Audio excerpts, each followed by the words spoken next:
Si je résume, finalement, quand ça va bien, c'est grâce à vos réformes, mais quand ça va mal, c'est la faute du contexte et des crises économiques.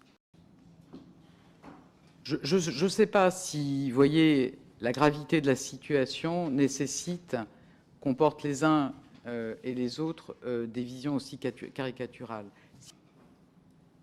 Juste, je peux permettre une relance sur la question, Madame la Ministre, parce que je voudrais quand même... Là, vous me dites par rapport, en gros, aux choses que vous saviez en fonction de ce que disaient les services, etc.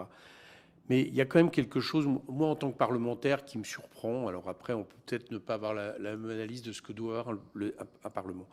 La veille du 49.3 du 14 décembre, vous recevez une note de Bruno Le Maire qui vous dit, non pas, là, c'est pas une hypothèse, qui vous cite des chiffres très clairs sur les recettes qui vont être inférieures en termes de TVA, en termes d'impôt sur le revenu, etc., de manière significative par rapport au budget même que le lendemain, vous allez passer par 49.3.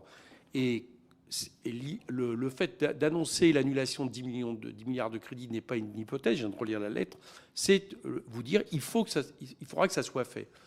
Je le répète, est-ce que vous pensez normal, dans le cadre d'une démocratie, que vous engagiez un 49.3 sur un texte qui, de fait, par une lettre que vous écrivez Bruno Le Maire la veille, se révèle totalement erroné?